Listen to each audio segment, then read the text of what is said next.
Wakey, wakey. Eggs and bakey. Wake up! The right to a useful and remunerative job, the right to earn enough to provide adequate food and clothing and recreation, the right of every farmer to raise and sell his product at a return which will give him and his family a decent living. Wake up! A decent living.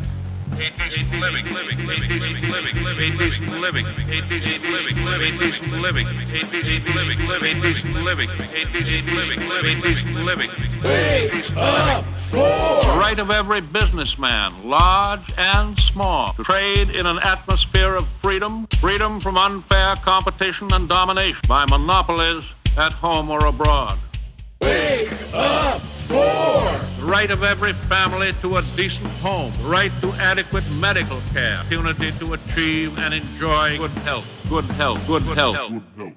Wake up! The right to adequate protection from the economic fears of old age, sickness, and unemployment. The right to a good education. All of these rights spell security.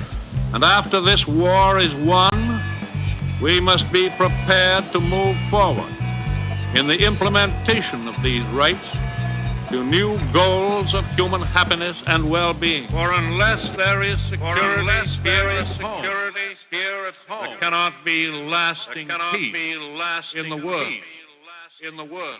Hello, everybody. This is the maiden voyage of the Wake the Fuck Up podcast with your host, Robert, and I am Marco Lamas. Bob, how are you doing? I'm doing great. All right. So who are we? So we are two people who are actually our elected officials of Long Island activists. What is that? So that's an activist group that was formed about 6 years ago out of the Friends of Bernie Sanders movement. Who? Bernie. You don't know who Bernie is? That's just me doing a favor to the uninitiated. Well, Bernie is God as far as I'm concerned, but we need to be his seeds and spread the good word. So one of the things that my colleagues were trying to do for a while now is a podcast. Good. And we're trying to now do another version of that. So that's why I'm here. Great. And I got elected a year ago to the steering committee of Long Island activists because I talk a lot of shit on the internet, basically. And you were like, hey, I like that energy, and you invited me to join. So there I am. Here we are.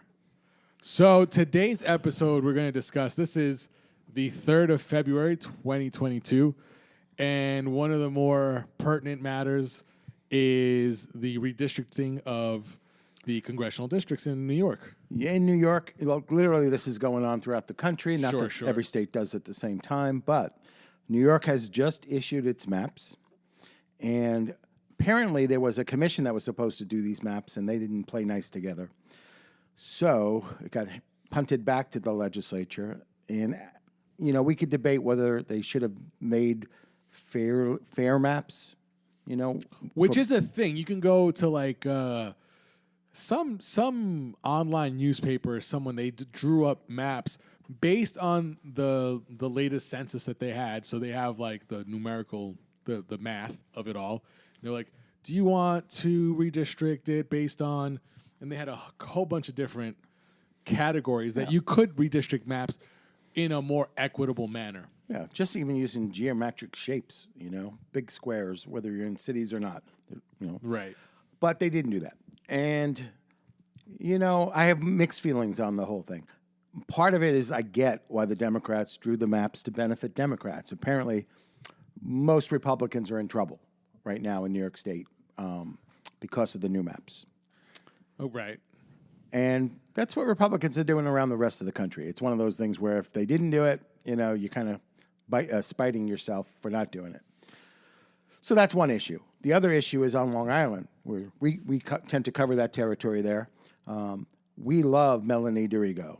Long Island Activist is all about Melanie getting elected. She's a wonderful candidate, a wonderful person. She shares our values as an organization.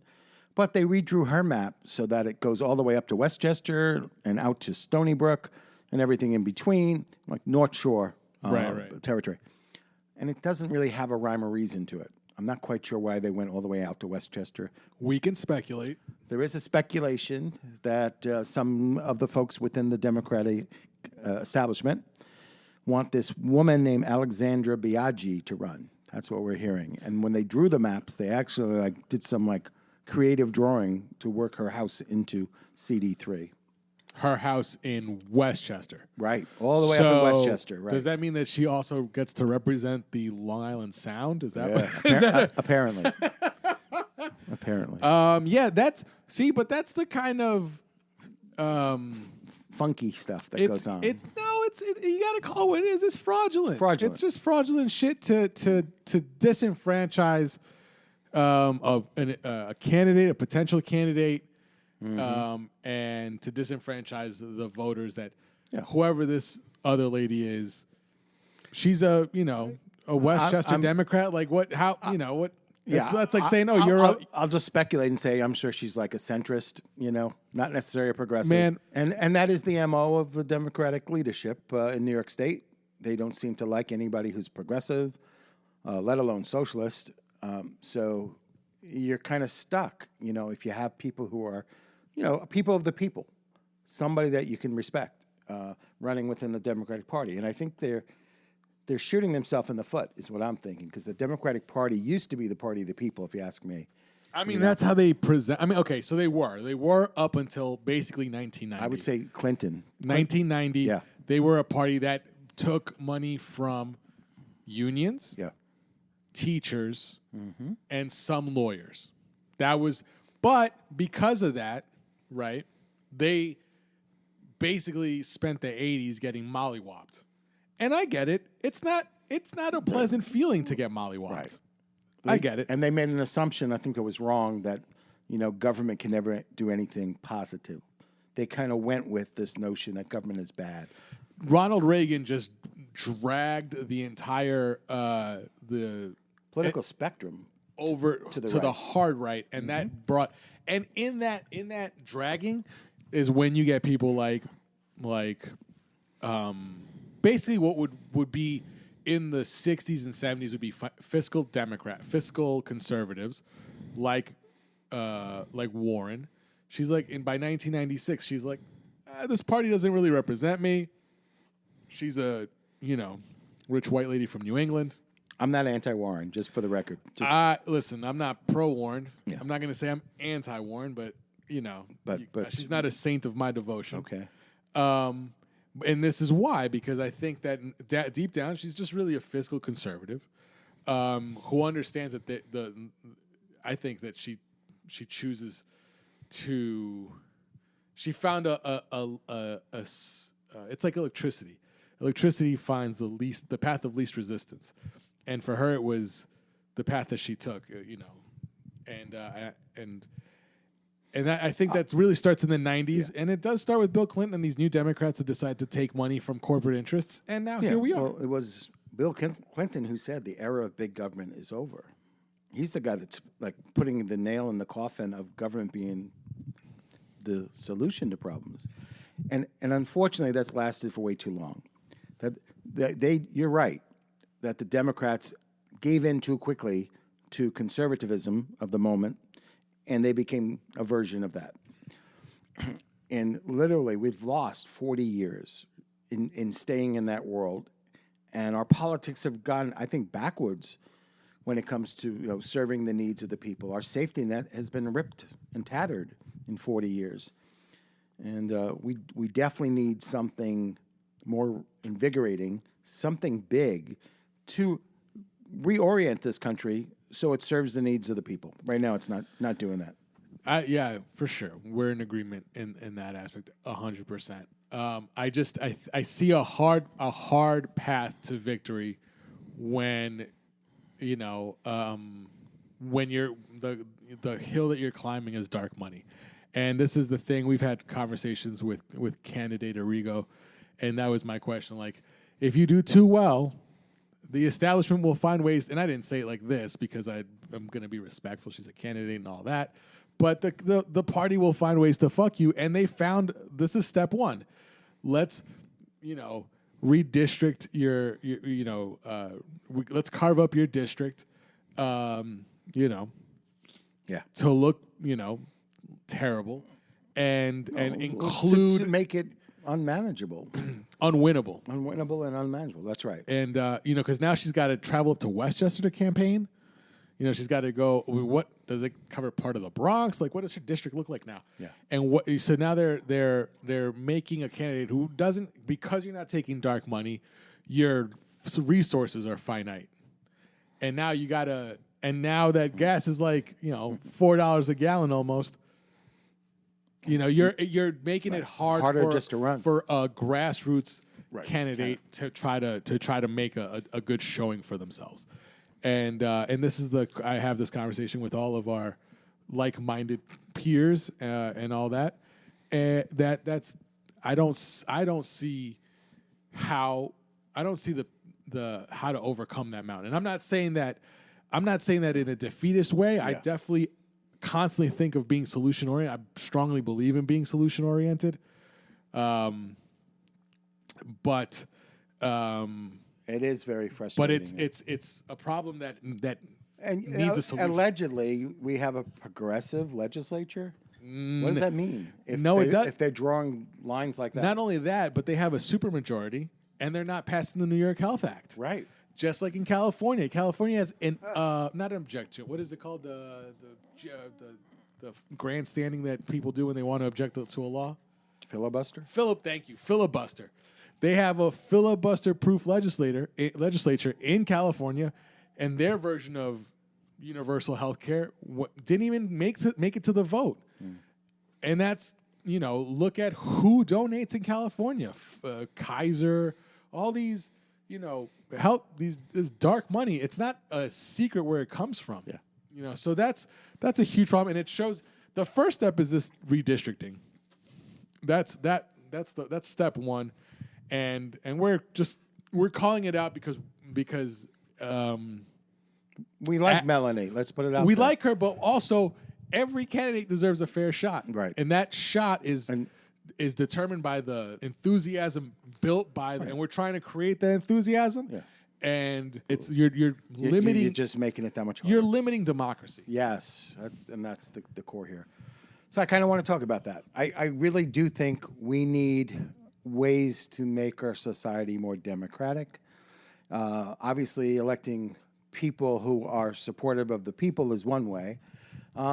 But maybe we need to be more creative with this approach and, you know, maybe take matters in our own hands in terms of creating things. Like I like what it's been done. Mutual aid efforts, I think, are really exciting, where people are actually doing for their neighbor, you know. Yes.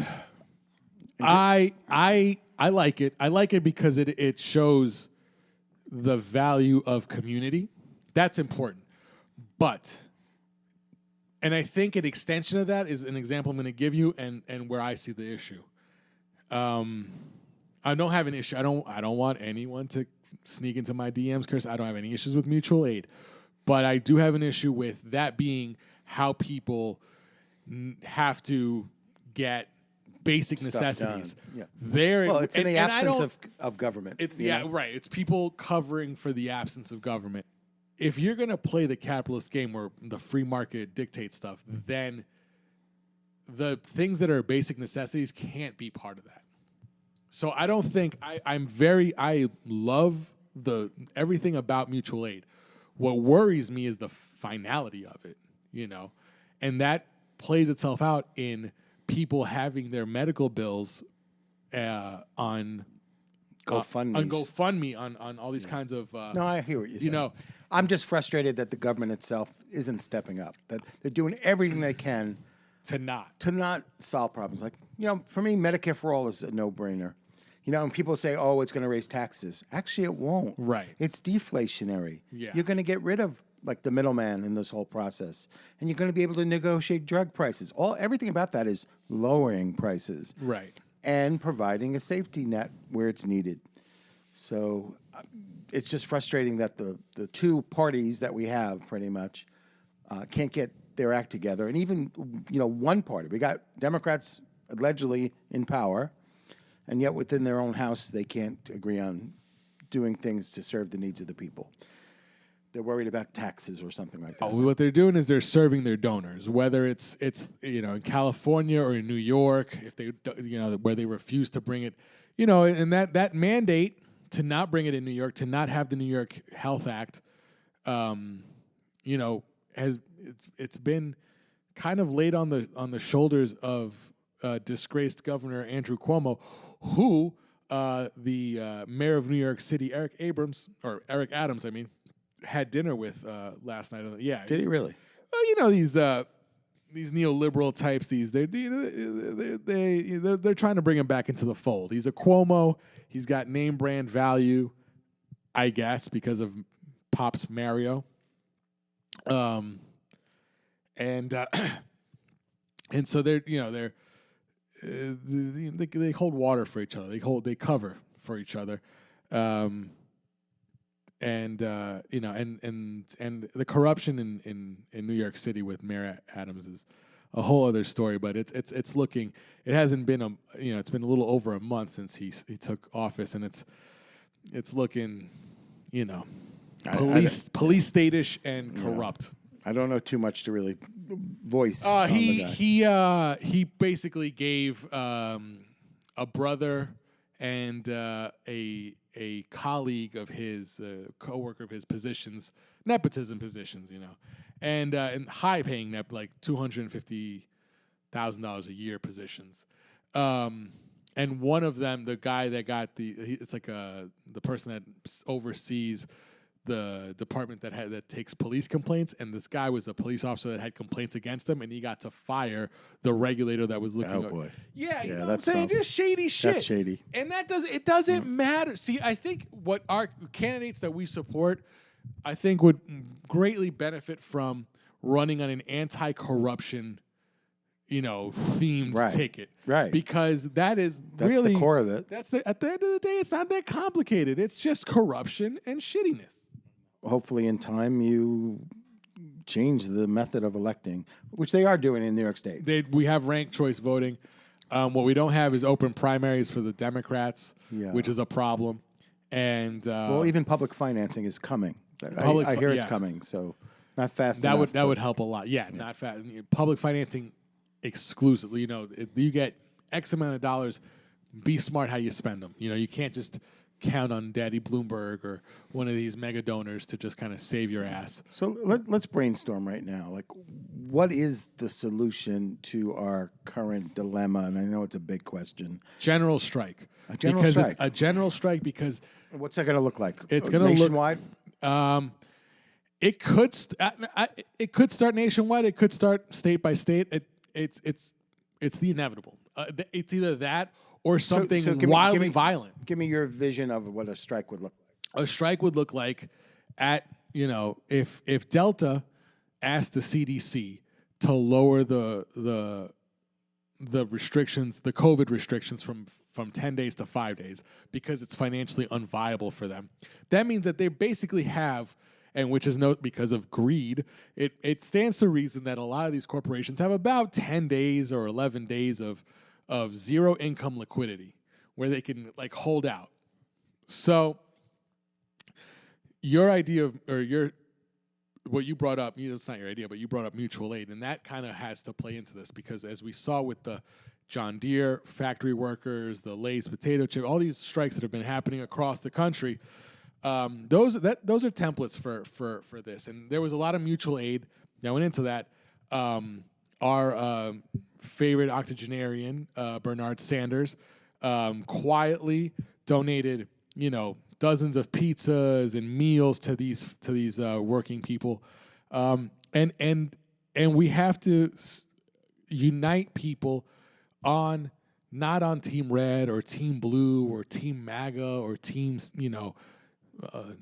not me us, but under the understanding that if you pay rent to live in a place, you are of the working class. You have to unite people on the notion that we're part of the same class. And I know that it seems reductive, like, oh, you're just breaking it down to haves and have-nots. Maybe, but there's a system that propagates this. It's not me. I didn't come up with the system. I didn't come up with the system of, start a business, depend on that business to have starvation wages, never adjust, never adapt for any of the changes in the market, never adjust, according to inflation, which is a huge factor. The fact that your salary every year is worth less. If you make X amount of dollars for consecutive years, you're losing. Your labor is worth less. Yeah, you're losing purchasing power. So I think that with that understanding, and the understanding of what, unionization, universal health care, all these things, what they do for the working class, for people that pay their rent to live in some place. So the general strike would be to wake people's mind up in terms of what we really need. It would be to demand a handful of things, which is getting money out of politics. We will stop working and we will not work again until you end until this corruption is done. And that's the only leverage we have, because we had representatives with leverage. They were known as the Squad, and then they went and sided with Nancy Pelosi, who is vehemently anti-working class. She's not even discreet about it. She's married to a Wall Street banker. She engages in insider trading. She is not of us. She is of the donor class. That's how she became the big shit that she is in the party, is because she lives in a mansion. She can host baller parties, and she would just have rich people come to her little San Francisco mansion, and for $2,000 a plate, and and then they generate money that way. Let me take you back to the strike. So what's going to happen with this strike? I think that it's what I would hope and like to see happen is that the people overall deny the donor class their labor, withdraw their labor. So we're talking like all corporations, as many as possible. As many as possible. And then you were saying like, and in a way, even smart striking. I really appreciate smart striking. Okay. Like in Japan, the bus drivers went on strike and they did not go to work. They went to work, but they didn't collect a single fare. They still provided the service, so they don't generate the. So people were riding the buses, but they didn't take any money. They didn't take any money. Wow. So they were still working and providing a service, but they were striking in a different way. So they didn't get, because I don't know if you remember, but in 1996 there was or 97, there was a transit strike in New York, and the president of the transit union here in New York went to jail. I don't remember it. Around Christmas time. Yeah, it was a long time ago. And the way that, and granted, this was the 90s. This was at the peak of anti-union fervor, right? Sentiment. The way that he was chastised in the press is he was using the Christmas time rush as leverage, and he was, but that's all they had, and that he was painted in a negative light. So. The Japanese bus drivers union strike, I drew my attention because they didn't not do the work. They still did it, but they didn't. So the capitalists, the owners of capital, didn't generate income, and they didn't. And the workers didn't generate negative ill will from the populace, which I think they understood that the need for PR in their struggle, because you also have, the papers, New York Times, Washington Post, these are all owned by millionaires, the millionaire families. They are now. I mean, Washington Post wasn't. It was a wealthy family, but yeah. Right. What sentiments are they going to project? Some family owns the New York Times. Yeah. What are they going to? They're not projecting, working class empathy. Yeah, I don't know. I'm not going to tackle that one right now. That's fine. But the so we have a strike. It may go on for a period of time. Yeah. And there are certain demands that are like in common. I think there are certain demands that are common sense. The establishment of a national healthcare system that negotiates prices, that covers everyone. I don't care who you are, how old you are. That covers your mouth bones. Yeah. And your vision sockets, necessity, especially at the time of a pandemic. And you can frame it in a way that gets the MAGAs involved. You can frame it like, like if you're sick, if the population is sick, you're just doing Russia a favor. You're doing China, whoever they want a boogeyman. I don't give a fuck. You're doing them a favor. So why don't you support American health and call it that? I put a red, white, and blue flag on it. I don't give a shit. The point is the finish line, which is that we all get health care without having to fucking donate a kidney on or sell a kidney on Craigslist to fund it. Yeah. To be able to let me get my blood work done, make sure I don't have some elevated white blood cells or some shit, and so the strike would be something you do from time to time on a big issue. I think there needs to be a big strike and addressing a lot of issues at once. Yeah. All these issues that were brought up in 2016, that were ignored in 2016, that were, sort of like the FDR's Bill of Rights. Oh, yeah. Those issues haven't changed. Those problems haven't gone away. So, and we know that the country makes a ridiculous amount of money. If you're going to use, which you shouldn't, but if you're going to use Wall Street as an example, right? Then it's inconceivable that you have, and it's not, uncommon for Wall Street, but it shouldn't reflect on the country that the upper crust is making a fucking killing.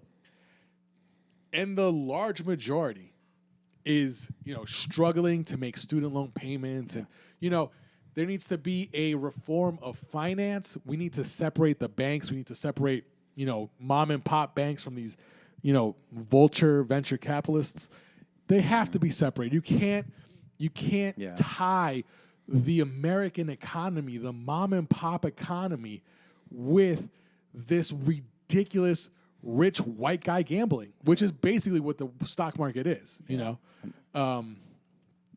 that was a thing, Clinton and the Republicans did together. Yeah. When they undid Glass-Steagall. Yeah. Sure. Yeah. And we saw what happened with that. And like you're saying, so much of this stuff is fixable, It's all fixable before you get to the really bringing it to scary, the brink. None of you are ready for kind of violence that accompanies social unrest. Like, nobody's ready. Nobody's like, I hear people talking about, we need a revolution. Motherfucker, you have no idea what that means. You've never been to a dangerous place of that. I've been very lucky. My parents busted their ass to send me to meet my family abroad. My family in Latin America. I have family in Spain. My parents did a lot of effort to make sure that I wasn't a cloistered American kid, and I greatly appreciate that. I understand that not everyone had those opportunities, so I'm extra grateful for all of that. With that, I've been to places where, guerrillas were the main form of law enforcement or of order, not law enforcement, and that shit is scary. Yeah. That shit is unnerving, and I dealt with it for 2 weeks, and you're like, all right. That's not a road you want to go down. No, and it's a road that when people say it, they're not conceiving of what it could be. You don't understand how, and so before we degenerate to that level, there's a lot that could be done. And there are models out there for what it's worth. 100%. We'll get back to Medicare for all. We're like over 50 countries in the world that are doing Medicare for all, call it the single-payer health system. Whatever you want to call it. And it's working. The sky isn't falling. The taxes aren't going through the roof. American healthcare, Bob. Yeah, American healthcare. American healthcare. You have to give it like a goofy and name. Be proud of it. It's something that everybody should get quality healthcare. Period. Yeah. And not have it tied to one's income. Or one's employment status. Yeah. And, I was having a conversation with my students actually about the Constitution today. I always start off my class. You should with the preface that fundamentals. you're a history Yeah, professor. I'm a history teacher. A teacher. You don't say professor? I don't say professor. Yeah, I don't give up. I would say professor. If I taught at a grade school, if I taught fifth grade social studies, I'd be like, call me professor.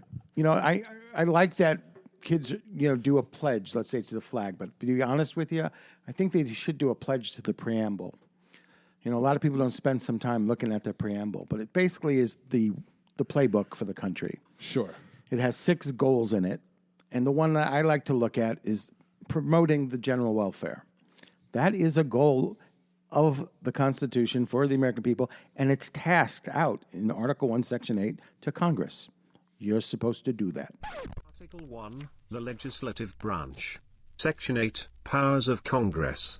The Congress shall have power to lay and collect taxes, duties, imposts, and excises, to pay the debts and provide for the common defense and general welfare of the United States, but all duties, imposts and excises shall be uniform throughout the United States, to borrow money on the credit of the United States, to regulate commerce with foreign nations, and among the several states, and with the Indian tribes, to establish an uniform rule of naturalization, and uniform laws on the subject of bankruptcies throughout the United States, to coin money, regulate the value thereof, and of foreign coin, and fix the standard of weights and measures, to provide for the punishment of counterfeiting the securities and current coin of the United States, to establish post offices and post roads, to promote the progress of science and useful arts, by securing for limited times to authors and inventors the exclusive right to their respective writings and discoveries, to constitute tribunals inferior to the Supreme Court. In our to early define and history, punish just in the piracies get-go, and if you look into the felonies Constitution, committed on high seas. there were 2 things put into it that were done in a collective way. One was post offices, Right. I think back to the last president was trying to dismantle them. Post offices, it wasn't a socialist thing. It was a community thing, whether you want to use if you think socialism is a pejorative, that's in your head. They basically said, we need postal roads and post office. We don't need to create a business. We don't need FedEx. We don't need UPS. We need post offices and postal roads, and we need free libraries. They got to be free, so we can educate our people. And then where you go from there, is up to the people.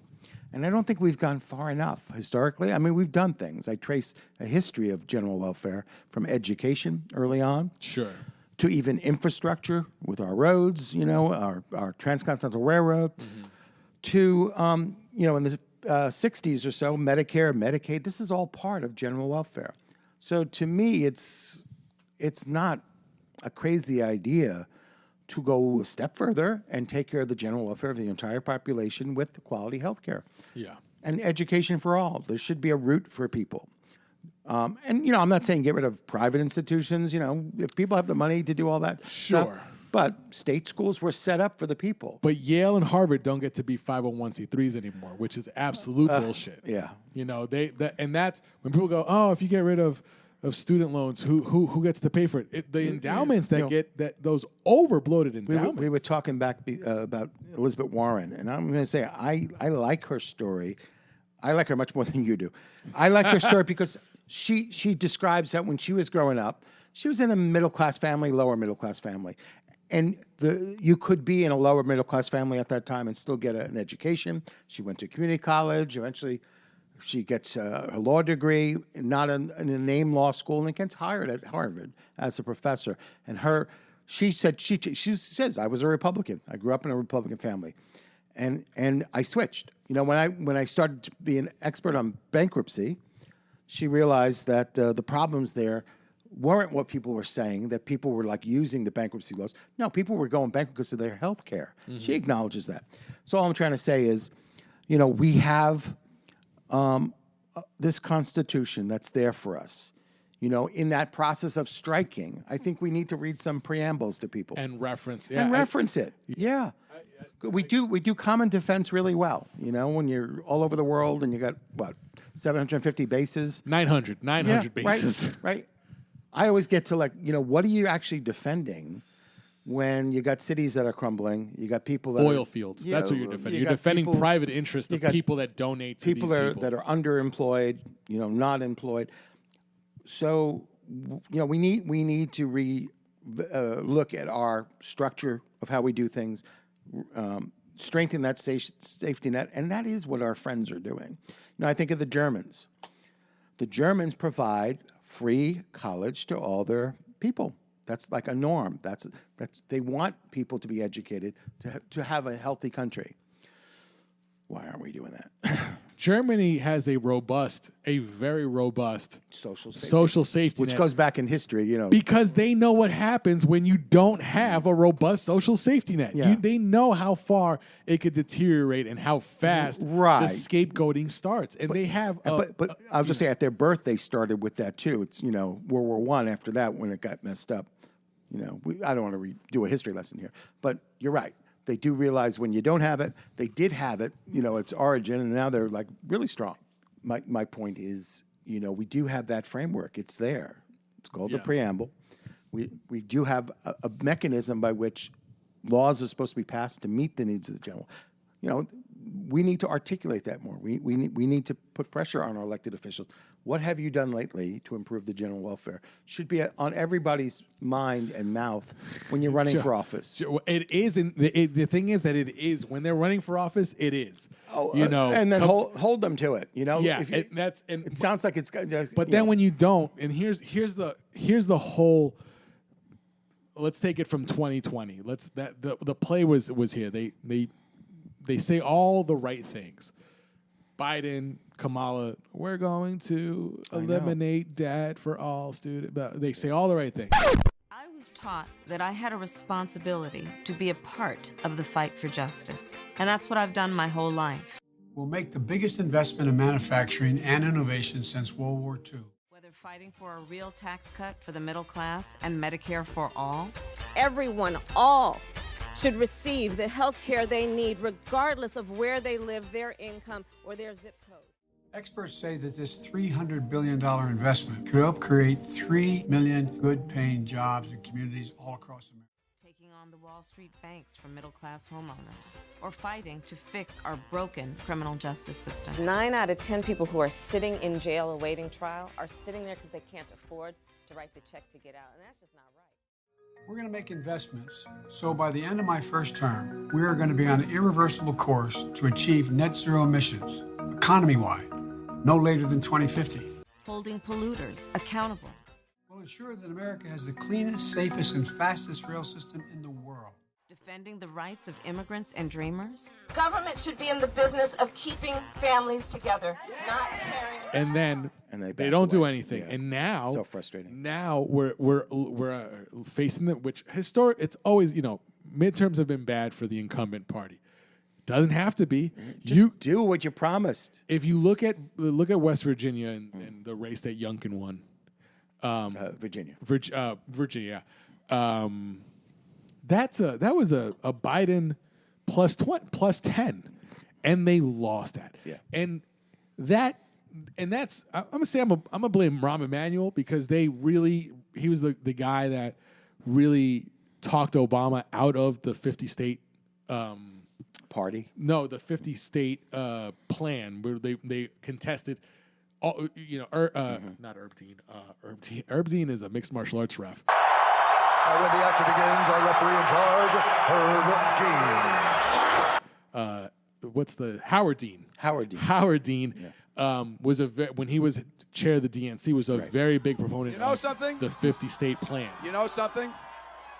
If you had told us 1 year ago that we were going to come in third in Iowa, we would have given anything for that. And you know something? Not only are we going to New Hampshire, Tom Harkin, we're going to South Carolina and Oklahoma and Arizona and North Dakota and New Mexico. And we're going to California and Texas and New York. And we're going to South Dakota and Oregon and Washington and Michigan. And then we're going to Washington, D.C. to take back the White House. Grow your party in all the Contest states. every state. Yeah. Why are we not contesting? Right. And then because the financial and political clout, veers to the coasts, right? There's money in California. There's money in New York. There's money in New England. They start ignoring states. They start ignoring, and Clinton did this to the greatest detriment. She fumbled the worst. She didn't go to Wisconsin. She didn't go to Wisconsin. She didn't go to Michigan. She didn't Midwest, go the to Midwest. Indiana. She ignored the whole Rust Belt. She wrote off the working class is what she did. And all right, well, shit, you know, you get what She you assumed get. they were going to vote with her. You get what you get, and you don't get upset. Like you can't blame. And that's the thing. Now you see these pundits now that they're like, well, if Democrats don't do well in the primaries, it's because the party. It's not the party's fault. It's the people that don't understand what the party's doing. Well, no. People understand that you're bombing Syria before you cut checks for people that are suffering financially in a pandemic. People understand that you're not doing shit for Build Back Better. You're deciding to just pick a proxy war, really what it is, with Russia. I think what you're saying, maybe this should be a closing right now, is the People need to wake the fuck up. up.